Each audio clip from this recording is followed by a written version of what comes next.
আসসালামু আলাইকুম, স্বাগত জানাচ্ছি চ্যানেল আই সংবাদে। সংবাদ কক্ষে আপনাদের সাথে আছি আমি প্রিয়াঙ্কা। বিস্তারিত সংবাদে শুরুতেই জানিয়ে দিচ্ছি ফ্রেশ আটা ময়দা সুজি সংবাদ শিরোনামগুলো। যারা ধমক দিয়ে বলেন নির্বাচন হবে না, তারা জনগণের চাওয়া ভেবেছেন কিনা বিএনপির প্রশ্ন। দুই একটি দল পরিস্থিতি জটিল করতে চাচ্ছে অভিযোগ। সামাজিক ব্যবসা প্রসারে মালয়েশিয়ার বিশ্ববিদ্যালয়ের সম্মানসূচক ডক্টরেট ডিগ্রিতে ভূষিত প্রধান উপদেষ্টা। তরুণদের কর্মসংস্থান সৃষ্টিতে তাগিদ। ছাত্র গণ অভ্যুত্থানের পর বাংলাদেশের পরিস্থিতি স্থিতিশীল বলে মার্কিন মানবাধিকার প্রতিবেদন। কিছু বিষয়ে এখনো উদ্বেগ রয়েছে মন্তব্য। বীর মুক্তিযোদ্ধা ডাকসুর সাবেক ভিপি মাহফুজা খানমকে গার্ড অব অনার প্রদান। কেন্দ্রীয় শহীদ মিনারে সব স্তরে শ্রদ্ধা নিবেদন। এবং সবুজে সাজাই বাংলাদেশ স্লোগানে খুলনার উপকূলে প্রকৃতি ও জীবন ক্লাবের বৃক্ষরোপণ। প্রাকৃতিক ভারসাম্য রক্ষায় সহায়ক হবে প্রত্যাশা।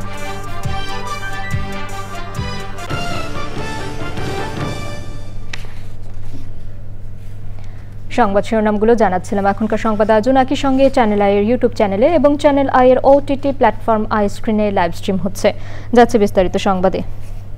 সামাজিক ব্যবসা প্রসারে অনন্য অবদানের জন্য প্রধান উপদেষ্টা অধ্যাপক ডক্টর মোহাম্মদ ইউনুসকে সম্মানসূচক ডক্টরেট ডিগ্রি দিয়েছে মালয়েশিয়া ন্যাশনাল ইউনিভার্সিটি ইউকেএম।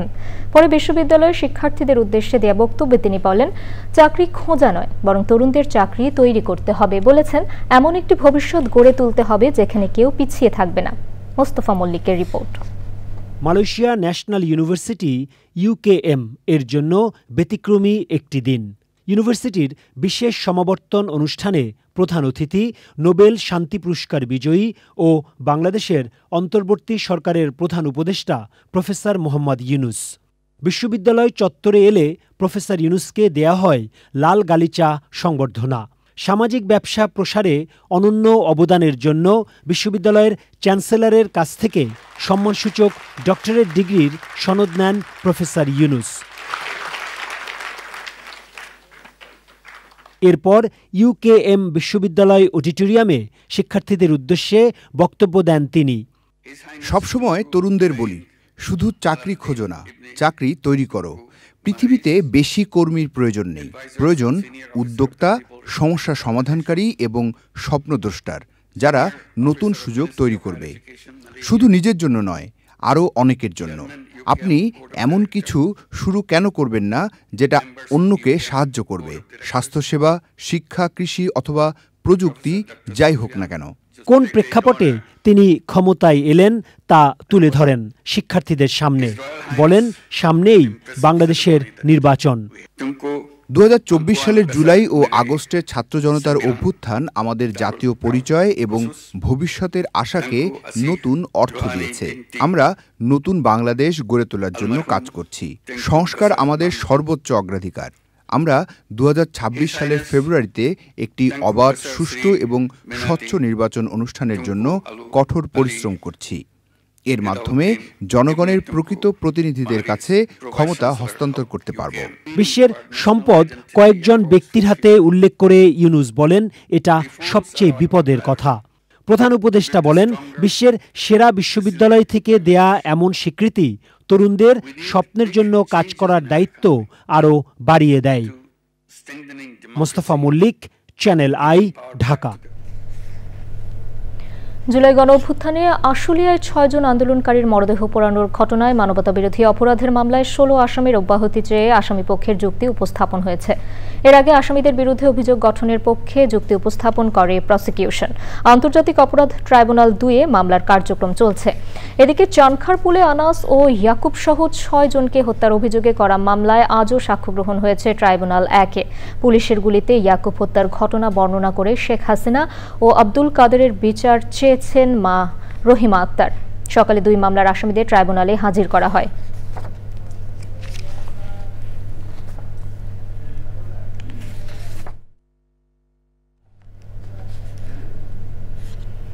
ফেব্রুয়ারিতে নির্বাচন হবে না বলে এনসিপি নেতাদের হুঁশিয়ারির প্রতিক্রিয়ায় বিএনপি নেতারা বলেছেন, যারা ধমক দিয়ে বলে নির্বাচন হবে না, তারা কি একবার ভেবে দেখেছেন জনগণ এটা চায় কিনা?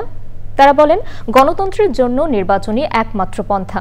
নির্বাচনে পিআর পদ্ধতি সহ অন্য ইস্যু এনে দুই একটি রাজনৈতিক দল পরিস্থিতি জটিল করতে চাচ্ছে বলেও মন্তব্য করেন তারা। রাহুল রায় রিপোর্ট। শনিবার ডক্টরস অ্যাসোসিয়েশন অব বাংলাদেশ ড্যাবের সম্মেলনে নতুন নেতৃত্ব বেছে নিয়েছেন প্রতিনিধিরা। সকালে নতুন কমিটির সবাইকে নিয়ে বিএনপির প্রতিষ্ঠাতা ও সাবেক রাষ্ট্রপতি জিয়াউর রহমানের কবরে শ্রদ্ধা জানান ড্যাবের সাবেক নেতা ও বিএনপির স্থায়ী কমিটির সদস্য অধ্যাপক AZM জাহিদ হোসেন। পরে সাংবাদিকদের সঙ্গে কথাও বলেন তিনি। যারা আজকে ধমক দেন নির্বাচন হতে দিবেন না, তারা কি ভেবে দেখেছেন জনগণ কি এটা চায়? মনে রাখবেন, ঢাকা বিশ্ববিদ্যালয় যখন জুলাই 24-এ বন্ধ হয়ে গিয়েছিল, তখন ছাত্র জনতা, রাজনৈতিক নেতৃবৃন্দ সবাই ঐক্যবদ্ধভাবে সেই আন্দোলনকে টেনে নিয়ে গেছে। কাজেই এটি ঐক্যবদ্ধ জনতার আন্দোলন, ঐক্যবদ্ধ ছাত্র জনতার আন্দোলন, কোন একক গোষ্ঠীর এই আন্দোলন নয়। বিএনপি চেয়ারপারসনের গুলশান কার্যালয়ের সংবাদ সম্মেলনে সাবেক প্রধানমন্ত্রী ও বিএনপি চেয়ারপারসন বেগম খালেদা জিয়ার জন্মবার্ষিকী উদযাপন উপলক্ষে শুক্রবার মসজিদ ও দলীয় কার্যালয়ে দোয়া মাহফিলের কর্মসূচি ঘোষণা করেছেন বিএনপির সিনিয়র যুগ্ম মহাসচিব রুহুল কবির রিজভী। কথা বলেন নির্বাচন সহ রাজনৈতিক ইস্যুতেও। নির্বাচনহীন সরকার বা নির্বাচনহীন সমাজ রাষ্ট্র, এটা তো গণতন্ত্রের কোনো নমুনা হতে পারে না। বাংলাদেশ জাতীয়তাবাদী দল যেটা চাচ্ছে যে প্রয়োজনীয় সংস্কারের তো চলছে, বিভিন্ন কমিশন হয়েছে, তারা সুপারিশ দিচ্ছেন, তাদের মতামত দিচ্ছেন, তার উপরে ডিবেট ডিসকাশন হচ্ছে। এখনো তো 4 মাস 5 মাস বাকি আছে, এগুলো সব চূড়ান্ত হতে তো বেশি সময় লাগবে না। তো তারপরেও যখন একটা নতুন ইস্যু যোগ করা হয়, এই ইস্যুটা হচ্ছে নিশ্চয়ই জটিলতা তৈরি করার জন্য, এর মধ্যে কোনো আন্তরিকতা নেই। বিএনপি নেতারা বলেছেন সবারই উচিত ঐক্যবদ্ধভাবে গণতন্ত্রের পথ উন্মোচন করা। রাহুল রায়, চ্যানেল আই, ঢাকা। যুক্তরাষ্ট্রের পররাষ্ট্র দপ্তরের মানবাধিকার বিষয়ক বার্ষিক প্রতিবেদনে বলা হয়েছে 2024 সালে ছাত্র গণঅভ্যুত্থানের পর বাংলাদেশে মানবাধিকার পরিস্থিতি স্থিতিশীল রয়েছে, যদিও কিছু কিছু বিষয় নিয়ে এখনও উদ্বেগ রয়ে গেছে। মঙ্গলবার মার্কিন পররাষ্ট্র দপ্তরের ওয়েবসাইটে এ বিষয়ে পূর্ণাঙ্গ প্রতিবেদন প্রকাশ করা হয়। রিপোর্টে আরও জানাচ্ছেন সুদীপ্তা মাহমুদ। মানবাধিকার বিষয়ে যুক্তরাষ্ট্রের পররাষ্ট্র দপ্তরের বার্ষিক প্রতিবেদনে বলা হয় 2024 সালের 5ই আগস্টের আগের সরকারের আমলে মানবাধিকার সংক্রান্ত যেসব বিষয় রয়েছে তার মধ্যে নির্বিচারে বা বেআইনি হত্যাকাণ্ড, গুম, নির্যাতন, অমানবিক আচরণ বা শাস্তি, নির্বিচারে গ্রেপ্তার ও আটক, দেশি বিদেশি সমালোচকদের সরকারিভাবে হয়রানি, মতপ্রকাশ ও গণমাধ্যমের স্বাধীনতার ওপর গুরুতর বিধিনিষেধ। আরও রয়েছে সাংবাদিকদের বিরুদ্ধে সহিংসতা, হুমকি, অযৌক্তিকভাবে গ্রেপ্তার, সংবাদের ওপর সেন্সরশিপ, শ্রমিক সংগঠনের ওপর বিধিনিষেধ, শ্রম অধিকার নিয়ে কাজ করা ব্যক্তি ও শ্রমিক ইউনিয়নের সদস্যদের বিরুদ্ধে সহিংসতা, শিশুশ্রম বিদ্যমান থাকা। মানবাধিকার লঙ্ঘনের ঘটনায় আগের সরকারের অনেক সদস্যকে বর্তমান অন্তর্বর্তী সরকারের আমলে গ্রেপ্তার করা হয়েছে। বিভিন্ন মানবাধিকার সংস্থা ও সংবাদ মাধ্যমের প্রতিবেদনে জুলাই ও আগস্টে নিষিদ্ধ ঘোষিত ছাত্র সংগঠন ছাত্রলীগের গুরুতর মানবাধিকার লঙ্ঘনের নানা ঘটনা নথিভুক্ত হয়েছে। এসব বিষয়ে জাতিসংঘের সঙ্গে একযোগে কাজ করছে অন্তর্বর্তী সরকার। অপরাধীদের জবাবদিহি নিশ্চিত করতে আন্তর্জাতিক অপরাধ ট্রাইব্যুনালে বিচার হচ্ছে। Sudipta Mahmud, channel i. জুলাই গণঅভ্যুত্থানের 1 বছরেও স্বজনের মরদেহ বুঝে পায়নি গণঅভ্যুত্থানের 114 শহীদের পরিবার। বেওয়ারিশ হিসেবে কবর দেয়া এই শহীদদের সঙ্গে পরিবারের সদস্যদের ডিএনএ মিললেও মরদেহ উত্তোলন করে শনাক্ত করা হয়নি। ফলে শহীদদের স্বীকৃতি, সম্মান কিংবা আর্থিক সহযোগিতা পাচ্ছে না পরিবারগুলো। আলাল হোসেনের ক্যামেরায় রিয়াজ ইসলামের রিপোর্ট।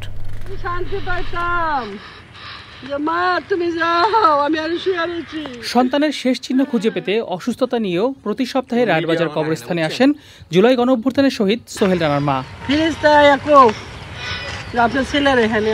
গত বছরের জুলাই আগস্টে রায়েরবাজার কবরস্থানের 4 নম্বর ব্লকে কবর দেওয়া হয় 114টি পরিচয় না পাওয়া মরদেহ। ডিএনএ পরীক্ষায় পরিবারগুলো শুধু জেনেছে এখানকার কোনো কবরের মাটিতেই শুয়ে আছেন তাদের প্রিয়জন, কিন্তু নির্দিষ্ট কোন কবরটি তাদের আপনজনের সেই সত্য এখনো অজানা। আমার কবরটা দেখা, আমি কবরটা দেখে শান্তি পাইনি, নাহলে এই পর্যন্ত আমি কোনো শান্তি পাইনি না। আমি কাজলা যাইয়া কালকে গেছি এই কদম তুলি হনে সন্ধ্যা পরে যে ওরা যে বিশ্রী আমার বাইকে আছে। প্রথমে অনেক কিছু বলছে, অনেক কিছু হবে, অনেক তাদের যেইভাবে খুঁজে বের করবে, যেইভাবে তাদের পরিবারের কাছে লাশগুলো পৌঁছে দিবে। কিন্তু দেখা গেছে আস্তে আস্তে এটা এতটাই এমন হয়েছে, আমরা কবরস্থানে গিয়ে কবরও চিনি না।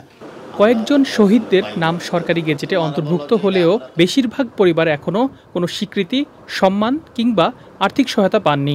অফিস আদালতে গেলে এক একজন এক এক রকম মন্তব্য করে, এক একজন এক এক রকম পরামর্শ দেয়। সঠিক কেউ পরামর্শ বা আসে যে নিজে থেকে কিছু একটা করব, কেউ আসলে করে না। এই অন্তর্বর্তীকালীন সরকারের কাছে আমরা এত পরিমাণ দৌড়াইছি, এই আশ্বাসটা কবে শেষ হবে আমি অন্তর্বর্তীকালীন সরকারের প্রধান উপদেষ্টার কাছে জানতে চাই। বিগত 1 বছরে তারা আমাদের জন্য কি করেছে, আজও জানি না আমাদের ভাইদের কবর কোনটা। পরিচয় শনাক্ত করতে 114টি মরদেহ উত্তোলনের নির্দেশ দিয়েছেন আদালত। বুধবার সেই কাজ শুরু হওয়ার কথা থাকলেও মরদেহ এখনও তোলা হয়নি। রিয়াজ ইসলাম, চ্যানেল আই, ঢাকা। নির্বাচন বিশেষজ্ঞরা বলেছেন, কেবল একক প্রার্থী নয়, আরপিও সংশোধনীতে সব আসনেই না ভোটের সুযোগ রাখা উচিত। তা না হলে ভোটাররা বঞ্চিত হবেন। আইনশৃঙ্খলা বাহিনীর সংজ্ঞায় সশস্ত্র বাহিনীকে অন্তর্ভুক্ত করায় ভোটারদের আস্থা বাড়বে বলেও মত তাদের। আর নিজ প্রতীকে নির্বাচন করার বাধ্যবাধকতা রাখায় নাম সর্বস্ব দল আর বিজয়ী হতে পারবে না, এমনটাই মনে করেন বিশ্লেষকরা। নাজিব বেগ জানাচ্ছেন। সোমবার আরপিও সংশোধন অধ্যাদেশ 2025-এর খসড়া চূড়ান্ত করেছে নির্বাচন কমিশন। খসড়ায় আইনশৃঙ্খলা বাহিনীর সংজ্ঞায় সশস্ত্র বাহিনী বিভাগকে অন্তর্ভুক্ত করা হয়েছে। কোনো একটি আসনে মাত্র একজন প্রার্থী থাকলে বিনা প্রতিদ্বন্দ্বিতায় নির্বাচিত না করে এতে না ভোট প্রদানের বিধান ফিরিয়ে আনা হয়েছে। কোনো একটা আসনে যদি 5 জন প্রার্থী থাকে, আমি একজন ভোটার, আমার যদি 5 জনকে পছন্দ না হয়, তখন আমি তো না ভোট খুঁজব। এটা আমার অধিকার। কাজে আমার কাছে মনে হয় যে আমাকে সেই অধিকার থেকে বঞ্চিত করা হচ্ছে। কাজে আমি অনুরোধ করব যে এই না ভোটটা যেন সব ক্ষেত্রে, সব আসনের ক্ষেত্রে প্রযোজ্য হয়। ভোটের ফলাফল বাতিলে ইসির ক্ষমতা বাড়ানো হয়েছে খসড়ায়। জোটগতভাবে ভোট করলেও লড়তে হবে নিজ প্রতীকে। খুবই নাম সর্বস্ব দল, সেই দলটাও কিন্তু আমাদের খুব পরিচিত ব্র্যান্ডেড যে সকল প্রতীক আছে, সেই প্রতীকগুলো নিয়ে কিন্তু পাশ করে ফেলে।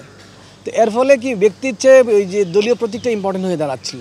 নির্বাচনের আগে জোট গঠন করা এবং নির্বাচনের আগে জোট গঠন করে প্রতীক ভাগিয়ে নেওয়া যে প্রবণতাটা, এটা কমবে। এটা একটা ভালো দিক, কিন্তু এমনি আলাপ আলোচনা করা দরকার, দেখা দরকার যে আসলে কী লেভেলে এটার প্রবলেম ক্রিয়েট হবে। ভোটের আগেই প্রার্থীদের হলফনামা যথাযথভাবে যাচাই করতে হবে বলছেন নির্বাচন ও রাজনৈতিক বিশ্লেষকরা। নাজিব বেগ, চ্যানেল আই, ঢাকা। বীর মুক্তিযোদ্ধা ডাকসুর সাবেক ভিপি মাহফুজা খানমের প্রতি কেন্দ্রীয় শহীদ মিনারে গার্ড অব অনার প্রদান ও শ্রদ্ধা নিবেদন করেছেন সব স্তরের মানুষ।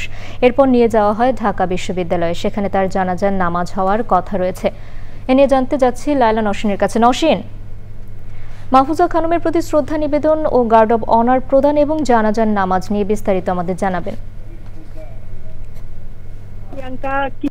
আগে ঢাকা বিশ্ববিদ্যালয় কেন্দ্রীয় মসজিদে মাহফুজা খানমের জানাজার নামাজ, দ্বিতীয় জানাজার নামাজ অনুষ্ঠিত হয়েছে এবং জানাজার পর তাকে দাফনের জন্য নিয়ে যাওয়া হয়েছে আজিমপুর কবরস্থানে।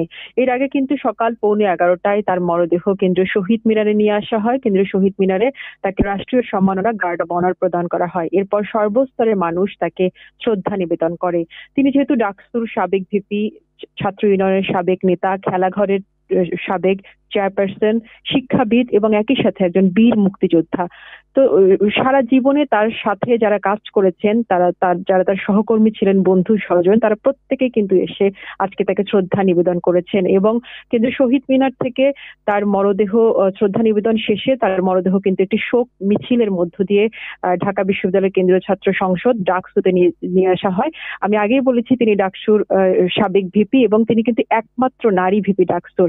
এই জন্য ডাকসুর সামনে তাকে ডাকসুর যে সাবেক যে নেতারা ছিলেন তারা এসে তাকে শ্রদ্ধা ভরে স্মরণ করেন, তাকে ফুল দিয়ে শ্রদ্ধা নিবেদন করেন এবং একই সাথে কিন্তু ডাকসুর অভ্যন্তরে লীলা, ঢাকা বিশ্ববিদ্যালয়ের প্রথম নারী শিক্ষার্থী লীলা নাগের যে একটি প্রতিকৃতি আছে, তার মতো করে যেহেতু ঢাকা বিশ্ববিদ্যালয়ের ইতিহাসে একমাত্র নারী ভিপি মাহফুজা খানমের একটি প্রতিকৃতি স্থাপনের দাবি জানিয়েছেন ডাকসুর সাবেক নেতা কর্মীরা। এরপর সেখানকার শ্রদ্ধা নিবেদন শেষে ঢাকা বিশ্ববিদ্যালয় কেন্দ্রীয় মসজিদে তার দ্বিতীয় জানাজার নামাজ অনুষ্ঠিত হয়। এখানে মাহফুজা খানমকে আজকে যারা শ্রদ্ধা জানাতে এসেছেন তারা সকলেই বলেছেন মাহফুজা খানম ৭১ পূর্ব এবং ৭১ পরবর্তী সময়ে তার যে দেশের জন্য তার যে বিভিন্ন পদক্ষেপ, বিভিন্ন ভূমিকা তা অনুকরণীয় হয়ে থাকবে এবং তরুণ সমাজকে মাহফুজা খানমের জীবন সম্পর্কে জানাতে রাষ্ট্রের প্রতি আহ্বান জানিয়েছে মাহফুজা খানমকে শ্রদ্ধা জানাতে আসা সর্বস্তরের মানুষ। প্রিয়াঙ্কা। ধন্যবাদ নওশিন আপনাকে। আমরা পরবর্তীতে আরও জানবো আপনার কাছে। আন্তর্জাতিক খ্যাতিসম্পন্ন চলচ্চিত্র ব্যক্তিত্ব তারেক মাসুদ এবং ক্যামেরা ডিরেক্টর ও গণমাধ্যম ব্যক্তিত্ব মিশুক মনিরের ১৫তম মৃত্যুবার্ষিকী আজ।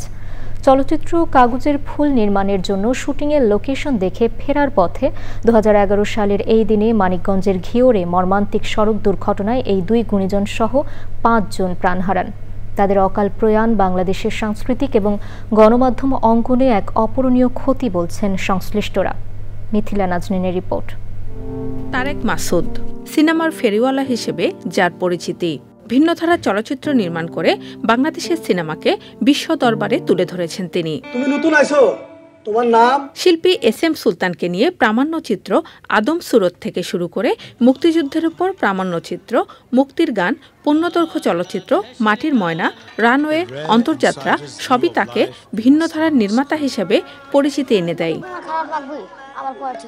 তারেক ভাইয়ের কথাটা যতটুকু আসে, আমি মনে করি যে ক্যাথরিনের কথাটা ঠিক তত বড় করে আসে না, কিন্তু আমি তাদের যেই চলচ্চিত্রগুলো আমি বলবো যে তাদের দুজনের একটা মানে খুবই সমান কন্ট্রিবিউশন ছিল চলচ্চিত্রগুলোতে।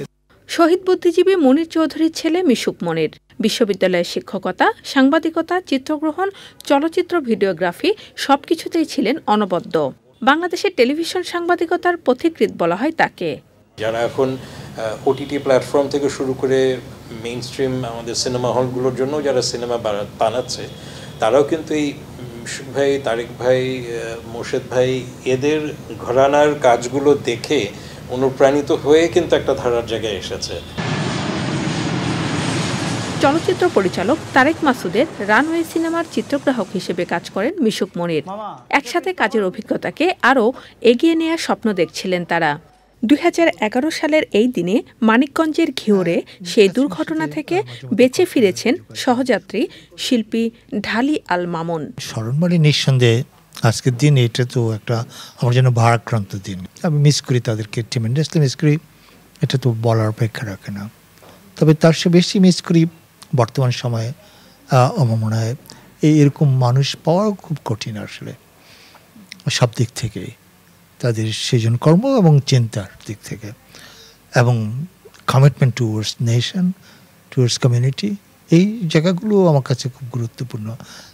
সড়ক দুর্ঘটনায় অকালে চলে যাওয়া এই দুই গুণীজনকে শ্রদ্ধাভরে স্মরণ করছে channel I. Mithila Naznin, channel I, Dhaka. জলবায়ু পরিবর্তনের বিরূপ প্রভাবে ক্ষতিগ্রস্ত পরিবেশের উন্নয়নে সবুজে সাজায় বাংলাদেশ স্লোগানে খুলনার উপকূলে বৃক্ষরোপণ করছে প্রকৃতি ও জীবন ক্লাব। মোবাইল নেটওয়ার্ক অপারেটর বাংলালিংকের সহযোগিতায় খুলনা জেলা স্কুলের শিক্ষার্থীদের মাঝে গাছের চারাও বিতরণ করা হয়। এমন উদ্যোগ পরিবেশ সচেতন প্রজন্ম গড়ে তোলার পাশাপাশি প্রাকৃতিক ভারসাম্য রক্ষায় সহায়ক হবে প্রত্যাশা বিশিষ্টজনদের। দানিয়েল সুজিত বোসের তথ্য ও ভিডিও চিত্রে অফরোজা হাসির রিপোর্ট। ঘন ঘন ঝড়, জলোচ্ছ্বাস, নদী ভাঙন সহ প্রাকৃতিক দুর্যোগে বিপর্যস্ত উপকূলীয় জনপদ খুলনা।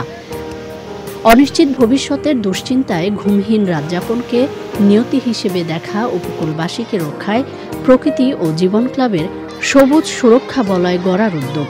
সবুজে সাজাই বাংলাদেশ এই প্রতিপাদ্যে খুলনা জেলায় বৃক্ষরোপণ কর্মসূচি পালন করেছে প্রকৃতি ও জীবন ক্লাব। আমরা শুধু যে ফুল, ফল, ঔষধি উপকরণ পাচ্ছি কিংবা ছায়া পাচ্ছি, অক্সিজেন পাচ্ছি একটি গাছ থেকে, তাই নয়, আমরা কিন্তু এর থেকে এমন একটি উপকার পাচ্ছি যেটা কিন্তু আমরা ভাবতেও পারি না। আমরা যেই সব এলাকায় প্রচুর গাছ লাগাই এবং যেখানে প্রচুর গাছ আছে সেখানে কিন্তু 25% হাঁপানি রোগ বা শ্বাসকষ্ট কমে যায় বাচ্চাদের। সুতরাং বাংলাদেশকে যদি ভালো রাখতে চাই তাহলে কিন্তু সবুজে ছেয়ে ফেলতে হবে বাংলাদেশটাকে। আসুন সবাই হাতে হাত মিলিয়ে এই বৃক্ষরোপণ কর্মসূচিকে এগিয়ে নিয়ে যাই।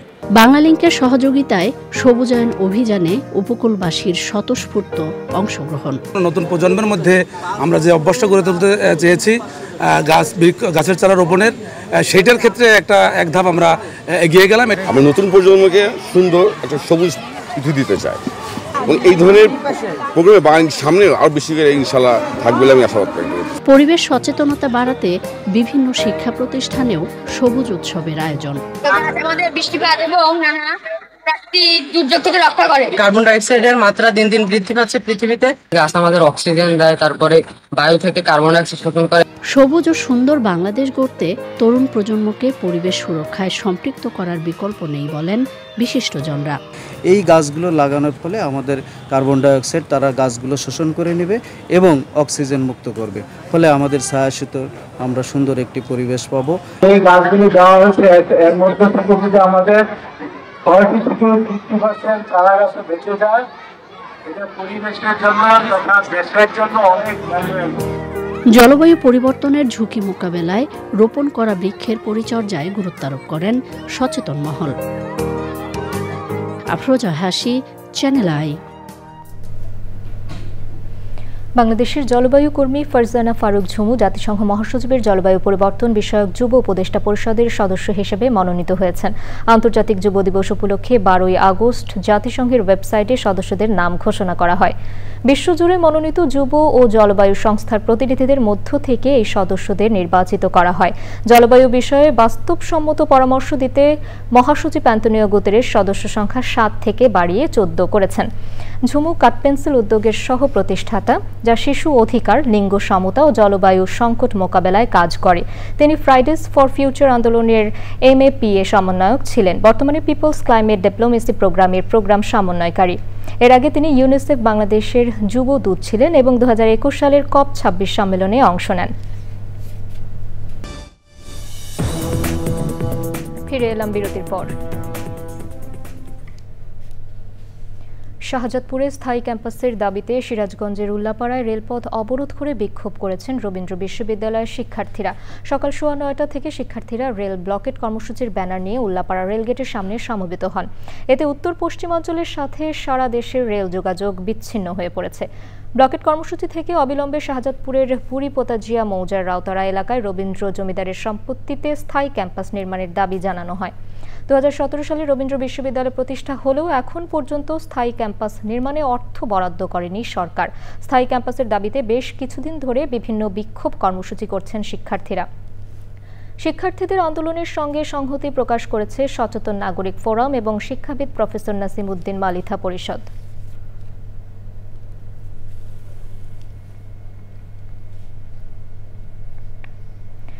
বৃষ্টিপাত এবং অস্বাভাবিক জোয়ারে নোয়াখালীর বিচ্ছিন্ন দ্বীপ হাতিয়ায় দীর্ঘ সময় ধরে জলাবদ্ধতায় ক্ষতিগ্রস্ত বেশিরভাগ গ্রামীণ সড়ক। এসব সড়ক দিয়ে যানবাহন চলা দূরের কথা, হাঁটাও কঠিন। ভোগান্তি কমাতে খানাখন্দে ভরা 25টি সড়কের প্রায় 20 কিলোমিটার স্বেচ্ছাশ্রমে মেরামত করছেন একদল তরুণ। আলাউদ্দিন শিবলুর পাঠানো তথ্য, ভিডিও চিত্রে রাজীব আহমেদের রিপোর্ট। চলতি বছরের জুলাই ও আগস্টে ভারী বৃষ্টিপাত এবং সাগরের অস্বাভাবিক জোয়ারের পানিতে প্লাবিত হয় হাতিয়ার বিভিন্ন এলাকা। পানিতে তলিয়ে থাকা সড়কগুলোতে সৃষ্টি হয়েছে বড় বড় খানাখন্দে। ফলে কাদামাটি আর খানাখন্দের 5 ইউনিয়নের গ্রামীণ যাতায়াত ব্যবস্থা অনেকটাই ভেঙে পড়ে। ওইখানে পানি উঠে গেছে, রোডের মধ্যে এখনো পানি আছে জলাবদ্ধভাবে। এই রাস্তা দিয়ে একবার ঢুকলে কলিজাগুদা ব্যথ হয়ে যায়। এমনও রাস্তা আছে এক মাজা পানি। বর্তমানে কিছু কিছু রাস্তার নালায় পরিণত হয়েছে, কিন্তু মানুষের দুর্ভোগ, দুঃখ দুর্দশা এটা ভাষায় প্রকাশ করতে পারবো না। মানুষের দুর্ভোগের বিষয়টি মাথায় রেখে বিভিন্ন ব্যক্তি ও প্রতিষ্ঠানের সহযোগিতায় 5 ইউনিয়নের 25টি সড়কের প্রায় 20 কিলোমিটার মেরামত করেছে সোশ্যাল ফেয়ার ফাউন্ডেশন নামের একটি সংগঠন। আমরা রোডগুলো সংস্কারের জন্য কিছু আদলা ইটের ব্যবস্থা করেছি। ব্যবস্থা করার পরে আমরা বিভিন্ন জায়গায় স্তূপ করে করে রেখেছি। এগুলো দেখে এলাকার মানুষজন স্বতঃস্ফূর্তভাবে এখানে এসে আমাদের সাথে স্বেচ্ছাশ্রমের মাধ্যমে কাজগুলো আমাদেরকে সহজ করতেছেন। জলাবদ্ধতার কারণে উপজেলার বিভিন্ন সড়ক ক্ষতিগ্রস্ত হয়েছে স্বীকার করে সেগুলোর তালিকা করে সংস্কারের ব্যবস্থা নেওয়ার কথা জানায় স্থানীয় সরকার প্রকৌশল অধিদপ্তর। বর্ষার কারণে আমাদের প্রায় এই উপজেলাতে 33 কিলোমিটার বা তার অধিক রাস্তা ক্ষতিগ্রস্ত হয়েছে। সেজন্য আমরা ওই রাস্তাগুলোর লিস্ট অলরেডি আমাদের জেলা অফিসে পাঠাইছি। তো ঊর্ধ্বতন কর্তৃপক্ষের সাথে যোগাযোগ সাপেক্ষে জেলা অফিস ব্যবস্থা নেবে। প্রতি বছর প্রাকৃতিক দুর্যোগে হাতিয়ার যে পরিমাণ সড়ক ক্ষতিগ্রস্ত হয় সে তুলনায় সংস্কার হয় অনেক কম। দুর্যোগে বারবার ক্ষতিগ্রস্ত হওয়া সড়কগুলো টেকসই করে নির্মাণের দাবি স্থানীয়দের। Rajib Ahmed, channel I. গাজায় ইসরায়েলি হামলায় ২৪ ঘণ্টায় আরও কমপক্ষে ৭৩ ফিলিস্তিনি নিহত হয়েছেন। তাদের মধ্যে ত্রাণ সংগ্রহ করতে গিয়ে নিহত হয়েছেন ১৯ জন। একই সময়ে অনাহারে মারা গেছেন ৬ বছরের শিশুসহ আরও ২ জন। এতে অনাহারজনিত মৃত্যু দাঁড়িয়েছে ২২৭ জনে, যার মধ্যে ১০০ জনেরও বেশি শিশু। ইসরায়েলি বাহিনীর হামলায় গাজায় সৃষ্ট ভোগান্তিকে অকল্পনীয় উল্লেখ করে নিন্দা জানিয়েছে ইউরোপীয় ইউনিয়ন এবং কানাডা, ফ্রান্স ও যুক্তরাজ্য সহ ২৬টি দেশ। গাজায় যুদ্ধ বন্ধ ও দুর্ভিক্ষ মোকাবেলায় জরুরি পদক্ষেপ নেওয়ার আহ্বান জানিয়েছেন তারা।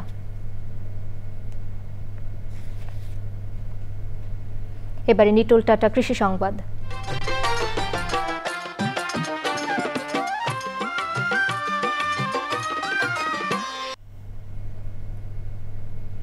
এবছর পাটের আবাদ করে চরম বিপাকে পড়েছেন কুড়িগ্রামের কৃষক। পর্যাপ্ত বৃষ্টির অভাবে পাট পচানোর জায়গা না থাকায় খেতেই নষ্ট হচ্ছে অনেকের পাট।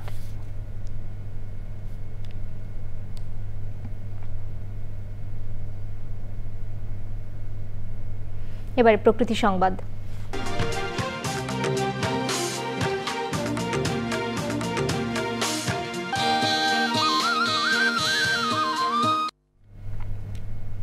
প্রাকৃতিক পরিবেশে ঘোরাফেরা, বিনোদন ও খেলাধুলার জন্য ফেনীতে পর্যাপ্ত উদ্যান, পার্ক ও খেলার মাঠ নেই। এতে শিশুদের মানসিক ও দৈহিক বিকাশ ব্যাহত হচ্ছে। তরুণ প্রজন্মের মাঝে বাড়ছে মুঠোফোন সহ ইলেকট্রনিক ডিভাইসের আসক্তি। জড়িয়ে পড়ছে কিশোর গ্যাং সহ নানা অপরাধমূলক কর্মকাণ্ডে। খেলার মাঠ নির্মাণ সহ শিশুদের নির্মল বিনোদনে দ্রুত প্রয়োজনীয় ব্যবস্থা নেওয়ার দাবি জানিয়েছেন অভিভাবক ও স্থানীয়রা।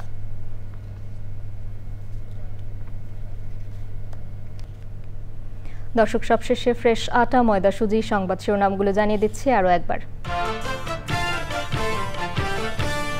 যারা ধমক দিয়ে বলে নির্বাচন হবে না, তারা জনগণের চাওয়া ভেবেছেন কিনা বিএনপির প্রশ্ন। দুই একটি দল পরিস্থিতি জটিল করতে চাচ্ছে অভিযোগ। সামাজিক ব্যবসা প্রসারে মালয়েশিয়ার বিশ্ববিদ্যালয়ের সম্মানসূচক ডক্টরেট ডিগ্রিতে ভূষিত প্রধান উপদেষ্টা। তরুণদের কর্মসংস্থান সৃষ্টির তাগিদ। ছাত্র গণঅভ্যুত্থানের পর বাংলাদেশের পরিস্থিতি স্থিতিশীল বলে মার্কিন মানবাধিকার প্রতিবেদন। কিছু বিষয়ে এখনও উদ্বেগ রয়েছে মন্তব্য। বীর মুক্তিযোদ্ধা ডাকসুর সাবেক ভিপি মাহফুজা খানমকে গার্ড অব অনার প্রদান। কেন্দ্রীয় শহীদ মিনারের সব স্তরে শ্রদ্ধা নিবেদন। এবং সবুজে সাজাই বাংলাদেশ স্লোগানে খুলনার উপকূলে প্রকৃতি ও জীবন ক্লাবের বৃক্ষরোপণ। প্রাকৃতিক ভারসাম্য রক্ষায় সহায়ক হবে প্রত্যাশা।